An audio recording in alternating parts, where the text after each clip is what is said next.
Hello all, welcome and welcome back to my YouTube channel. आज के इस video में हम पेपर पब्लिकेशन के रिगार्डिंग बात करने वाले हैं और इस वीडियो को बनाने के लिए मुझे रिक्वेस्ट किया है सपना बंसल ने और उनके कुछ सवाल थे जो हम पहले सवालों को देख लेंगे।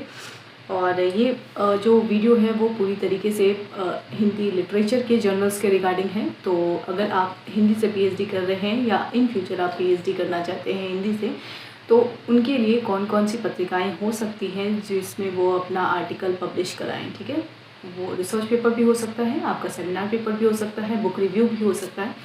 तो इन सभी चीज़ों के लिए आप पब्लिकेशन किस जर्नल में कराएं और उसके क्या रूल्स एंड रेगुलेशन है, उसके विषय में हम आज इस वीडियो में जानेंगे। तो सबसे पहले हम उनका सवाल देख लेते हैं और ये सिर्फ उन्हीं का सवाल नहीं है, वो सभी स्कॉलर्स इसके अंदर आ जाते हैं, उन सभी का इसमें डाउट क्लियर हो जाएगा जो भी हिंदी से पीएचडी करना चाहते हैं और पब्लिकेशन में इंटरेस्टेड है। ठीक है, तो अगर हम पहले सवाल की बात करें तो पहला सवाल उनका है कि पेपर पब्लिकेशन हम यूजीसी लिस्ट में से जितनी भी पत्रिकाएं हैं उन्हीं में से करवा सकते हैं या नहीं, और अगर करवा सकते हैं तो इसके लिए कोई रूल रेगुलेशन है या नहीं, इसके रिगार्डिंग सवाल है।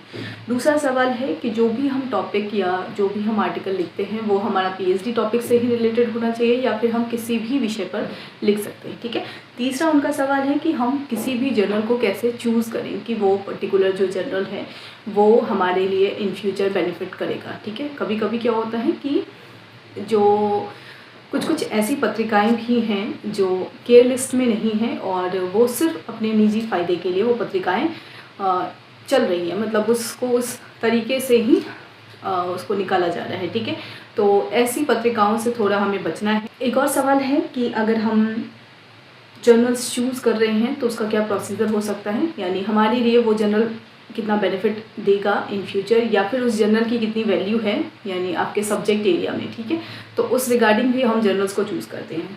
एक सवाल है कि जब हम पब्लिकेशन के लिए भेजते हैं अपने आर्टिकल को तो हमें कितना टाइम इंतज़ार करना पड़ता है, उसका क्या प्रोसीजर है। हम उनको बार बार मेल करके पूछ सकते हैं या कॉल करके पूछ सकते हैं या वो हमें रिप्लाई करेंगे या टाइम लगेगा इसमें। तो ये पूरा प्रोसीजर जब आप आर्टिकल भेज देते हैं उसके रिगार्डिंग है। ठीक है, तो उस प्रोसीजर के रिगार्डिंग सवाल है। एक सवाल है हिंदी के लिए बेस्ट जर्नल्स कौन कौन से हैं, यानी पत्रिकाएं कौन कौन सी हैं। एक सवाल है पेड और अनपेड जो जर्नल्स हैं तो वो अगर हम मतलब पेड या अनपेड में से हमें क्या चूज़ करना चाहिए। और इसी के रिगार्डिंग एक सवाल है कि अगर हम पेड चूज़ करते हैं तो उसका कोई लॉस या कोई डिसएडवांटेज है या नहीं है। तो स्टार्ट करते हैं हम सबसे पहले पब्लिकेशन के रिगार्डिंग कि हम पब्लिकेशन कब से करवाना शुरू कर सकते हैं। ठीक है, तो इसका कोई पर्टिकुलर वो टाइमिंग नहीं है कि आप पीएचडी में एनरोल होते हैं तभी आप आर्टिकल पब्लिश करा सकते हैं। तो पब्लिकेशन का जो अगर हम देखें तो आप आर्टिकल ग्रेजुएशन में भी लिख सकते हैं, पोस्ट ग्रेजुएशन में भी लिख सकते हैं। एमफिल में तो खैर अब नहीं है, एमफिल हो या फिर पीएचडी हो या पोस्ट डॉक हो। ठीक है, आप किसी भी टाइम आर्टिकल लिख सकते हैं। बात होती है कि पत्रिकाएं एक्सेप्ट करती हैं या नहीं, यूजी स्कॉलर का या पीजी स्कॉलर का। तो मैंने जितना अब तक देखा है पत्रिकाओं में ये कभी नहीं देखा जाता कि आप टीचर हैं, आप प्रोफेसर हैं, आप एसोसिएट प्रोफेसर हैं, यानी आपकी रैंक क्या है या आपका पद क्या है ये मैटर नहीं करता है। मैटर क्या करता है आपका जो मटेरियल है, यानी जो कुछ भी आप आर्टिकल में दे रहे हैं वो रिलेटेबल होना चाहिए या फिर वो टाइम के अकॉर्डिंग होना चाहिए। जैसे कि अगर मैं बताऊं कि अगर आप बुक रिव्यू लिख रहे हैं, ठीक है, तो बुक रिव्यू आप अगर पब्लिश करा रहे हैं या फिर आप किसी बुक पे रिव्यू लिख रहे हैं तो वो लेटेस्ट बुक हो।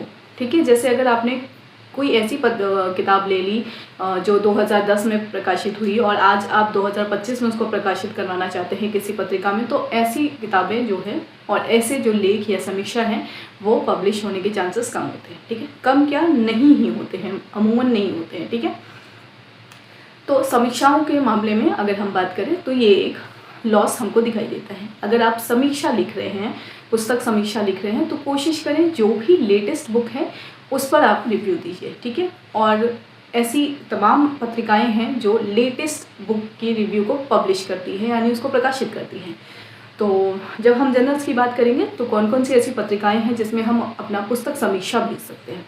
अब पुस्तक समीक्षा से हमें क्या फ़ायदा मिलेगा तो जब आपका जो CV कह सकते हैं, जो आपका CV है उसमें आपको वो बेनिफिट देता है, ठीक है। जब आपका प्रमोशन होता है उस टाइम आपके कितने पेपर पब्लिश हैं, आपने कितना बुक रिव्यू पब्लिश कराया है, या फिर आपने कितना आर्टिकल लिखा है और कितनी किताबें हैं आपकी, इस बेसिस पे आपका प्रमोशन होता है। तो प्रमोशन के टर्म्स में तब वहाँ आपको बुक रिव्यू का हेल्प मिलता है।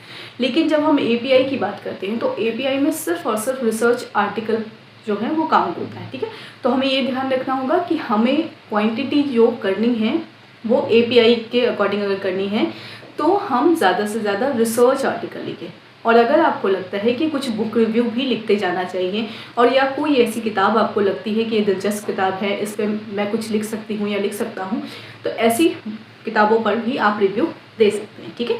तो फिलहाल अगर API की दृष्टि से लिख रहे हैं तो बुक रिव्यू की बजाय आप रिसर्च आर्टिकल लिखिए, और उससे ज़्यादा आपको मतलब फ़िलहाल आपको ज़्यादा बेनिफिट मिलेगा। और अगर आप लॉन्ग टर्म गोल के लिए सोच रहे हैं तो आपको अभी से बुक रिव्यूज़ भी लिखनी चाहिए, ठीक है। उससे क्या होता है कि आपको चीज़ें पता होती हैं। जब आप बुक रिव्यू लिख रहे होते हैं और उसमें आप मेल वगैरह अपना देते हैं, क्योंकि जब आपका आर्टिकल पब्लिश होता है तो उसमें आपका नेम, मेल सब कुछ मेंशन होता है। तो जब आप करंट किसी बुक जो पब्लिश्ड बुक है उस पर अगर आप रिव्यू देते हैं, मान लीजिए आपने किसी ऐसे सुप्रतिष्ठित लेखक या लेखिका पर कुछ लिखा, ठीक है, और अगर वो अच्छा लगा तो हो सकता है वो आपको मेल के थ्रू कांटेक्ट करके या आपको अप्रिशिएट करे, ठीक है। तो ये अप्रिशिएशन मिलना भी आपके लिए क्या होता है, एक बूस्टअप एनर्जी का काम करता है ना, कि आप दोबारा फिर उसके लिए तैयार होते हैं या कुछ नया लिखने के लिए मोटिवेट होते हैं, ठीक है।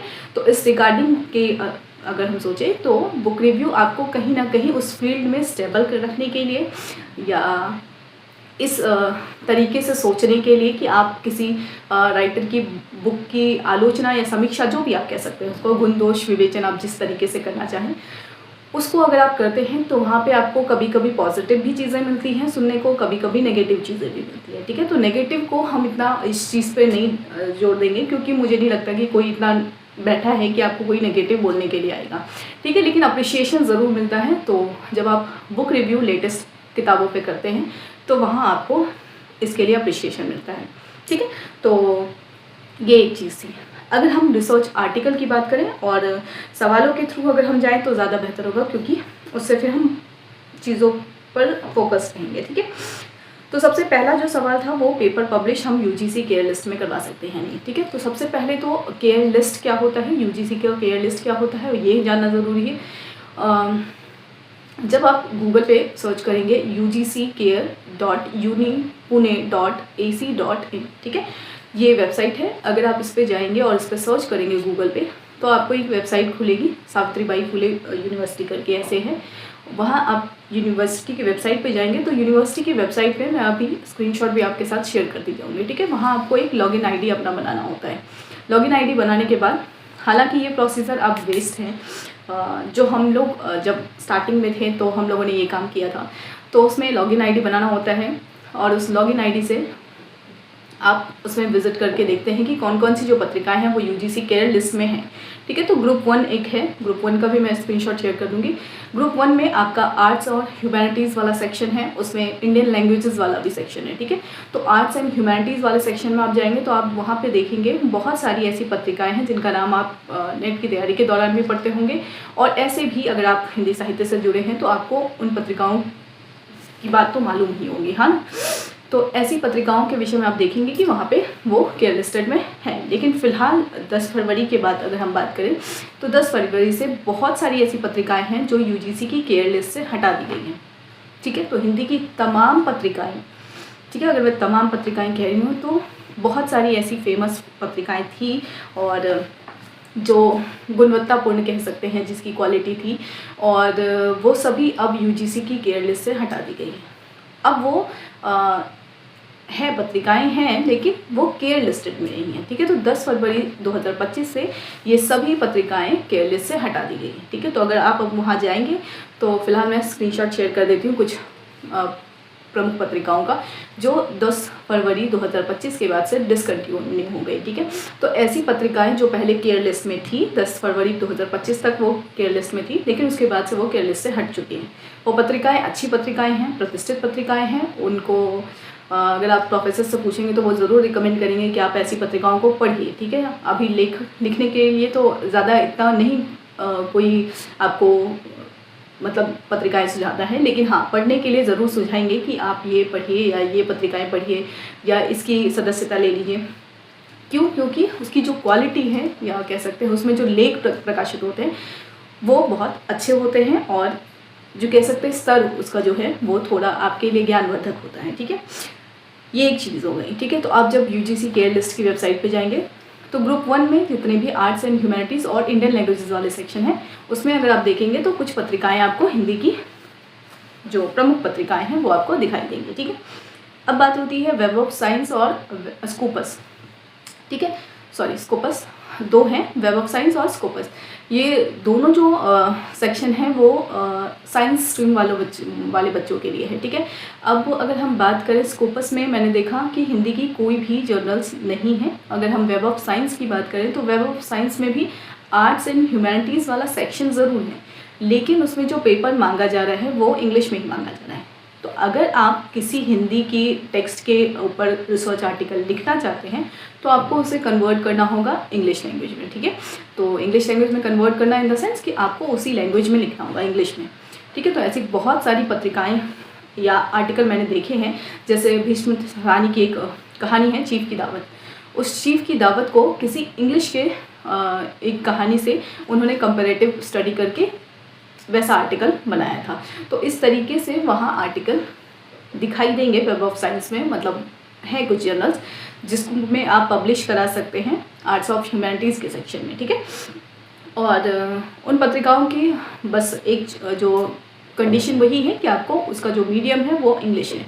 तो अगर आप फ्लुएंट हैं इंग्लिश लिखने में, बोलने में, बोलने की तो खैर अभी ज़रूरत नहीं है, लिखने में अगर फ्लुएंट हैं तो आपके लिए फिर वहाँ पे चीज़ें क्या होती हैं, आसान हो जाती है कि आप वेब ऑफ साइंस में अपना आर्टिकल पब्लिश करा सकते हैं। ठीक है, तो वहाँ पे भी एक चीज़ क्या है कि अगर आपका जो टॉपिक है वो रिलेटेबल होना चाहिए, यानी कि वर्तमान परिस्थिति में उसका कोई महत्व होना चाहिए। ठीक है, ये नहीं कि हम कोई ऐसा टॉपिक सिर्फ चूज़ कर लेते हैं और उसे इंग्लिश मीडियम में डाल दिए तो हमारा पब्लिश होगा, ऐसा नहीं होता। ठीक है, क्योंकि साइंस स्ट्रीम वालों के लिए भी यही होता है कि अगर आपका डाटा अप टू डेट नहीं है या फिर करंट सिचुएशन के अकॉर्डिंग नहीं है तो वो वहाँ पे वैसे आर्टिकल्स पब्लिश नहीं होते। तो same cheese arts and humanities वाले सेक्शन में भी लागू होता है कि अगर आप आर्ट्स एंड ह्यूमैनिटीज़ वाले सेक्शन से कोई आर्टिकल वहाँ भेजते हैं तो वो मतलब प्रेजेंट टाइम पे उसका कोई इम्पोर्टेंस होना चाहिए। ठीक है, तो इस कोई वैल्यूज़ ऐड करना चाहिए। ये चीज़ है कि फ़िलहाल जो हमारे जो कह सकते हैं प्रेजेंट सिचुएशन है उसके अकॉर्डिंग वो फुलफ़िल करना चाहिए वो आर्टिकल। ठीक है, मतलब नीड फुलफ़िल होनी चाहिए उससे। तो ये एक चीज़ वहाँ हमको दिखाई देती है वेब ऑफ साइंस में। ठीक है, तो ये ग्रुप 2 का है सेक्शन। यूजीसी केयर लिस्ट की वेबसाइट पे आप जब जाएंगे तो ग्रुप 1 है, ग्रुप 2 है। ग्रुप 2 में वेब ऑफ साइंस और स्कोपस का आपको जनरल दिखेगा, और वेब ऑफ साइंस में आपको आर्ट्स एंड ह्यूमैनिटीज़ वाला भी सेक्शन दिखेगा। उसमें भी कुछ जर्नल्स हैं जिसमें आप पब्लिश करा सकते हैं आर्टिकल, लेकिन मीडियम इंग्लिश होगा। अब अगर हम मीडियम इंग्लिश में नहीं लिखना चाहते तो हमारे लिए ये दोनों ऑप्शन यानी स्कोपस के जर्नल्स और वेब ऑफ साइंस के जर्नल्स जो हैं वो हमारे लिए ऑप्शन से हट गए। हमारे पास बचा कौन सा? ग्रुप 1 का। ग्रुप 1 में हमारे UGC care listed articles journals थे, लेकिन 10 फरवरी के बाद वो जर्नल्स भी यूजीसी केयर लिस्ट से हट चुके हैं। अब हमारा यूजीसी केयर लिस्ट से कोई काम नहीं है। ठीक है, तो अब हम क्या करें, हम कहाँ से ढूंढें पत्रिकाएं, कहाँ से मिलेंगी? तो हम पत्रिकाएं वही लेंगे जो यूजीसी केयर लिस्ट में थी। ठीक है, क्योंकि केयर लिस्ट में जो पत्रिकाएं हैं उसकी जो क्वालिटी है या उसमें जो आर्टिकल पब्लिश होते हैं वो हमारे लिए महत्वपूर्ण है, पढ़ने के उद्देश्य से भी अगर हम देखें और चीज़ों को जानने के उद्देश्य से भी अगर हम देखें। ठीक है, तो हमारे लिए जो इम्पॉर्टेंट पत्रिकाएं होंगी वो वहीं से निकलेंगी। जो यूजीसी केयर लिस्ट की पत्रिकाएं हैं वो अनपेड जर्नल्स हैं। ठीक है, वहाँ पैसे नहीं लिए जाते हैं। अगर कोई जर्नल्स आपसे पैसे मांग रही हैं तो कोशिश कीजिए ऐसी पत्रिकाओं में आप आर्टिकल ना ही पब्लिश कराएं। ठीक है, मैं तो यही सजेस्ट करूँगी कि आप ऐसी पत्रिकाओं के पीछे ना जाएं जहां आपको कुछ पैसे देना पड़े या फिर क्योंकि आप अगर मेहनत कर रहे हैं और मेहनत के लिए भी आपको पब्लिश कराने के लिए पैसे देने पड़े तो मुझे लगता है ऐसी मेहनत का कोई मतलब नहीं है, ठीक है। तो फिर तो वही कीजिए आप ChatGPT से या AI से कुछ ऐसा काम करके फिर उसको मतलब उसमें कुछ ज़्यादा दिमाग मत लगाइए, ठीक है। तो मुझे ऐसा लगता है, मैं पर्सनली ऐसा सोचती हूँ कि जो पेड जर्नल्स हैं वो आप ऐसे लोगों के लिए छोड़ दीजिए जो मेहनत नहीं करना चाहते हैं। और अगर आप मेहनत करना चाहते हैं, ईमानदारी से काम करना चाहते हैं, तो आपको ऐसे जर्नल्स चूज़ करने चाहिए और थोड़ा पेशेंस रखना चाहिए, ठीक है। पेशेंस इसलिए कह रही हूँ क्योंकि इस टर्म में यानी जब आप अनपेड प्रोसीजर से जाते हैं और आपका कोई कॉन्टैक्ट नहीं होता, यानी जो पब्लिशर है या संपादक हैं या कोई लेखक हैं, ठीक है, अगर हम इसकी रिगार्डिंग भी बात करते हैं क्योंकि ये चीज़ें भी हमको पब्लिकेशन के फील्ड में देखने को मिलती हैं, ठीक है। अगर हम बात करें दूसरा कि पेपर जो है वो हमारा टॉपिक से रिलेटेड होना चाहिए या नहीं है, ठीक है। तो UGC केयर लिस्ट में हम पब्लिश करवा सकते हैं या नहीं, ये हमारा पहला सवाल था। तो पहले सवाल के अकॉर्डिंग हम चले तो करवा सकते हैं, लेकिन अभी हमारी हिंदी की जो पत्रिकाएँ हैं वो UGC केयर लिस्ट में नहीं है, ठीक है।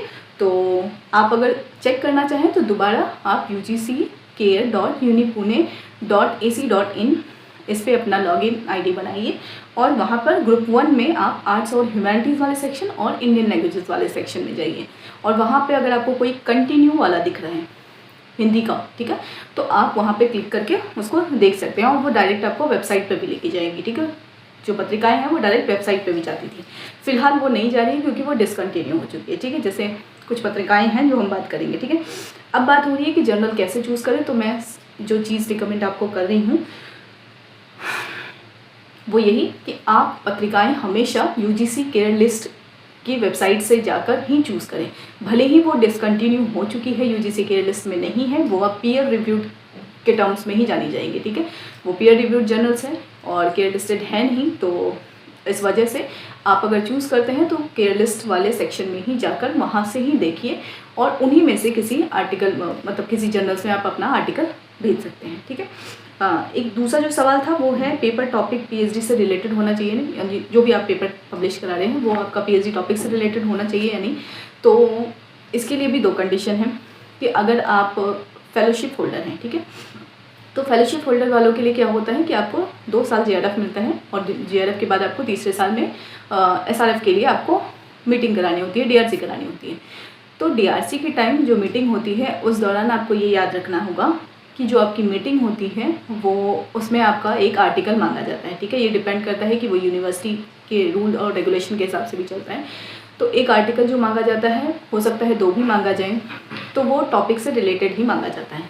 तो अगर आपका टॉपिक से रिलेटेड पब्लिश है तब तो फिर आप अदर टॉपिक पे जाइए और उसके अकॉर्डिंग काम कीजिए, ठीक है। और चूँकि UGC के रूल और रेगुलेशन चेंज होते रहते हैं तो हमें नहीं पता कि कल को क्या रूल रेगुलेशन बनने वाला है, तो हमको उसके लिए पहले से तैयार रहना है।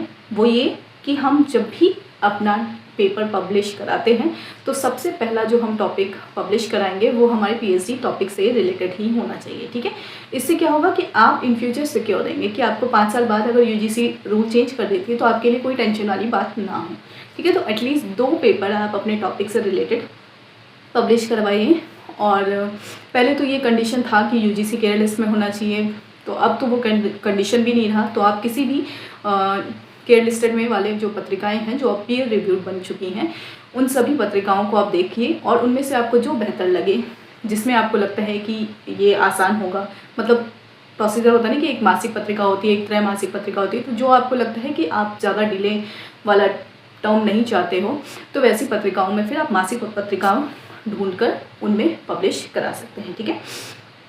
तो PhD टॉपिक 2 कंपल्सरी थे पहले, तो आप पहले से वो चीज़ करवा कर रख लीजिए, ठीक है। क्योंकि अब तो रूल नहीं है, खैर पेपर पब्लिकेशन का ही रूल नहीं है कि आपको PhD में अब पेपर पब्लिश कराना ही नहीं है, तो हमें उस अकॉर्डिंग नहीं चलना, हमें ये सोच के चलना है कि जो रूल रेगुलेशन पहले थे हम उसी अकॉर्डिंग काम करते हैं, ठीक है।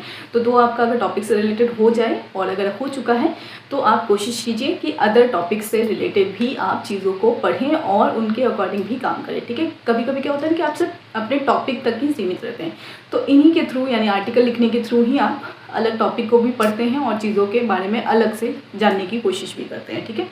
तो ये एक चीज़ है कि टॉपिक से 2 अगर आपका हो गया है कंप्लीट तो आप उसके अकॉर्डिंग काम कीजिए, और अगर टॉपिक से रिलेटेड नहीं हुआ है तो फिर आप पहले टॉपिक वाला काम कर लीजिए, ठीक है।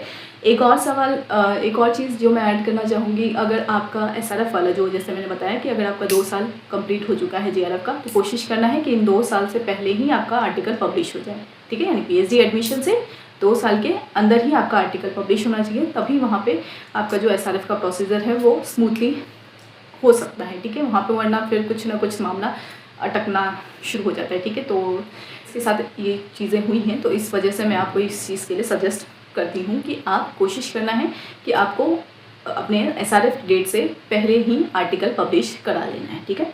तो ये एक चीज़ था कि आपको टॉपिक से रिलेटेड 2 अगर कंप्लीट हो चुके हैं तो फिर आप नेक्स्ट अपना टॉपिक से इतर कोई विषय चूज़ करके आप उसे पब्लिश करा सकते हैं, ठीक है। जर्नल कैसे चूज़ करें, सेम वही चीज़ है, आपको UGC केयर लिस्ट से उन पत्रिकाओं को देखना है, ठीक है। तीसरा है पब्लिकेशन के लिए भेजने के बाद क्या करें, ठीक है। अगर आपने पब्लिकेशन के लिए भेज दिए हैं तो उसके बाद क्या करना है कि पहले तो आप ये देखिए कि आपकी जो आपने जो भी पत्रिका चूज़ की है वो मासिक है या त्रैमासिक है, या उसका जो प्रोसीजर है वो किस तरीके से है। मान लीजिए अगर आपने कोई मासिक पत्रिका चूज़ की, तो मासिक पत्रिका चूज़ की तो उसके जो पहले जो इश्यूज़ हैं, जो निकले अंक हैं, उनको आप देखिए कि वो ऑन टाइम पब्लिश हो रहे हैं नहीं। अगर ऑन टाइम पब्लिश हो रहे हैं तो आपको, अगर आपने अक्टूबर में भेजा है, यानी अगर हम दिसंबर के अकॉर्डिंग चले, अगर आपने दिसंबर में भेजा है तो वो अगर जनवरी के अंक के लिए मांगते हैं तो 1 अंक पहले आपको देना होता है, ठीक है। अगर आप जनवरी अंक के लिए दे रहे हैं तो आपको दिसंबर में ही देना होगा, ठीक है। तो इस तरीके से प्रोसीजर होता है, और जनवरी अंक जो होता है वो जनवरी के एंड में आएगा या फरवरी के फर्स्ट वीक में भी आ सकता है। तो इस तरीके, तो एटलीस्ट आपको फरवरी तक वेट करना है, और अगर उन्हें नहीं छापना होगा, यानी आपका पब्लिश ही नहीं करना होगा, तो वो आपके मेल का रिप्लाई इमीडिएट कर देंगे कि ये आर्टिकल इस योग्य नहीं है, या इसमें ये कमी है, या ये हमारी पत्रिका के अनुकूल नहीं, ठीक है। तो उस अकॉर्डिंग वो रिप्लाई करते हैं, ठीक है। तो और कुछ पत्रिकाएं ऐसी भी होती हैं जो सोए रहते हैं और आपको पता भी नहीं चलेगा कि वो कब, मतलब जब आपका पब्लिश हो जाएगा आर्टिकल तब वो आपको रिप्लाई करेंगे कि हाँ हम छापने को तैयार हैं या पब्लिश करने को तैयार हैं, ठीक है। तो ये भी चीज़ें होती हैं। तो ऐसे सिचुएशन में आपको क्या करना है, बहुत चीज़ों पे ध्यान इसलिए रखना है क्योंकि हो सकता है आपका एक ही आर्टिकल 2 अलग अलग पत्रिकाओं में पब्लिश हो जाए। तो ऐसे में आपको किसी भी पत्रिका का पॉइंट नहीं मिलेगा, ठीक है, क्योंकि गलती आपकी साइड से हुई है कि आपने उनको पहले से इन्फॉर्म नहीं किया, ठीक है।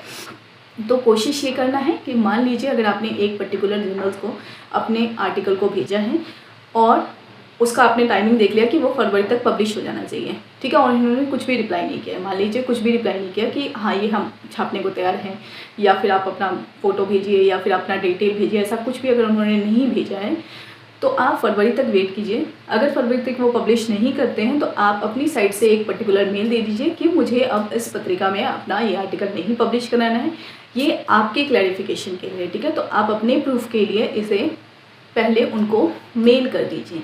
अब जब आपने मेल कर दिया है, इसके बाद आप किसी भी अन्य पत्रिका में अपना आर्टिकल भेज सकते हैं, ठीक है। तो कोशिश करना है, पहले वेट करना है, वेट करने के बाद आपको लगता है कि उस आर्टिकल में या उस जर्नल में मेरा जो आर्टिकल है वो पब्लिश नहीं हुआ है, तो फिर आपको क्या करना है, उनको मेल करना है कि मैं अब इस पत्रिका में इसको नहीं पब्लिश करना चाहती, या जिस तरीके से भी आप इसको फ्रेम करना चाहें आप कर दीजिए। आपको मेनली आपको एक मेल कंफर्मेशन के लिए डालना है, ठीक है। जब आपने डाल दिया उसके बाद फिर आप किसी भी पत्रिका में पब्लिश कराने के लिए फ्री हो जाते हैं, ठीक है। तो वहाँ फिर आपके ऊपर कोई भी टर्म्स एंड कंडीशंस नहीं लगते हैं। तो ये चीज़ आपको करवाना इसलिए ज़रूरी है क्योंकि एक ही आर्टिकल 2 अलग अलग पत्रिकाओं में पब्लिश होने से आप ही को प्रॉब्लम होगा, ठीक है। और जैसे मैंने बताया कि अगर नहीं छापना होगा तो वो मेल कर देते, तो बहुत सारी पत्रिकाएं ऐसी हैं जो आपको इमीडिएट मेल कर देती हूँ। इनकी बेस्ट जर्नल्स या पत्रिकाओं की अगर हम बात करें तो इनमें जो पत्रिकाएँ हैं वो हैं, ये सभी पत्रिकाएं जिनका मैं नाम ले रही हूँ ये सभी UGC केयर लिस्ट में थी, ठीक है। और 10 फरवरी 2025 के बाद ये डिसकंटिन्यू कर दी गई हैं, ठीक है। तो अब ये UGC केयर लिस्ट में नहीं है, लेकिन आपके लिए ये पत्रिकाएं इंपॉर्टेंट है, और आप जब भी आर्टिकल भेजें तो कोशिश करना है आपको इन्हीं में से किसी एक में अपना आर्टिकल भेजना है, ठीक है। और जब आपको रिस्पॉन्ड ना मिले तो आप थोड़ा धैर्य रखिए, और ऑन टाइम जब उसका टाइम है पब्लिश होने का, अगर तब तक भी आपको लगता है कि वो रिस्पॉन्ड नहीं कर रही हैं तो आप एक कंफर्मेशन मेल दे दीजिए, और उसके बाद फिर आप कहीं पे भी भेजने के लिए फ्री हैं, ठीक है। तो सबसे पहले अगर हम बात करें तो एक पत्रिका है आजकल, दूसरा है अक्षर, तीसरा है अक्षरा, चौथा है आलोचना, बहुरी नहीं आवना, अस्मिता दर्श, बहुवचन, बनाशयन, भाषा, चिंतन सृजन, दस्तावेज, गगनांचल, गवेषणा। मैं सभी का स्क्रीनशॉट पे ये चीज़ शेयर कर रही हूँ आप लोगों के साथ कि वो पत्रिकाएं कब यूजीसी केयर लिस्ट से डिसकंटिन्यू हुई और साथ ही उसका ISSN नंबर क्या है, ठीक है। तो ISSN नंबर से भी आपको चीज़ें जो हैं वो श्योर हो जाएंगी। ये कोई कह सकते हैं वो फेक जर्नल नहीं है, ठीक है, क्योंकि दो नाम के भी ऐसे क्लोन जर्नल जिसको कहते हैं कि वो दो अलग अलग नामों से वो पत्रिकाएं चल रही हैं। तो ऐसे जर्नल से भी आपको अवेयर होना है, ठीक है। एक ही नाम की 2 पत्रिकाएं हैं और लेकिन उनका ISSN नंबर जो है वो अलग अलग है।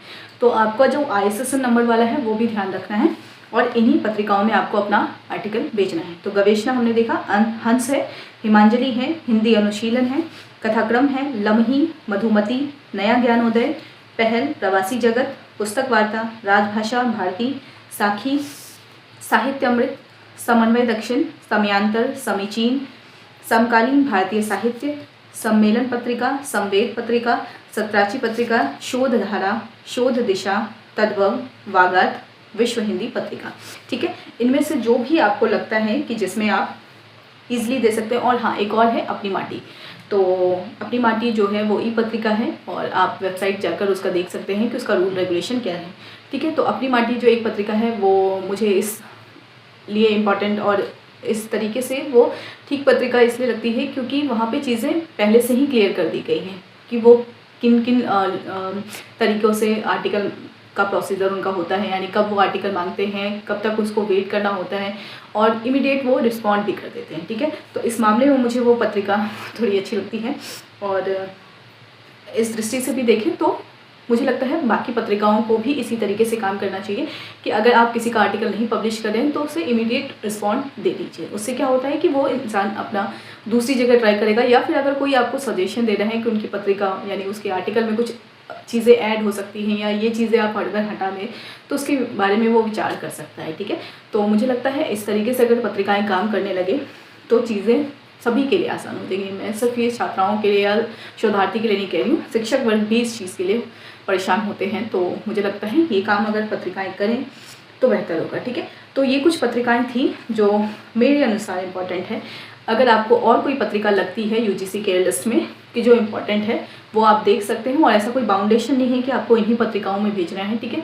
आप इनके आर्टिकल्स देखिए और उस अकॉर्डिंग आप जज कर सकते हैं। मुझे लगता है कुछ पत्रिकाएं जो हैं वो आप पहले से जानते होंगे, जैसे तद्भव है, पहल है, नया ज्ञानोदय है, तो हंस है, लम्ही है, बनाशयन है, बहुवचन है, आलोचना है। हाँ, तो ये सब जो पत्रिकाएं हैं ये इंपॉर्टेंट पत्रिकाएं हैं और ये आप सब पढ़ते भी होंगे। समकालीन भारतीय साहित्य है जो साहित्य अकादमी की पत्रिका है, तो ये पत्रिकाएं भी महत्वपूर्ण हैं और सभी का मैंने ISSN नंबर जो है वो आप लोगों के साथ शेयर कर दिया है, ठीक है। तो आप इनमें आप अपना आर्टिकल भेज सकते हैं, ठीक है।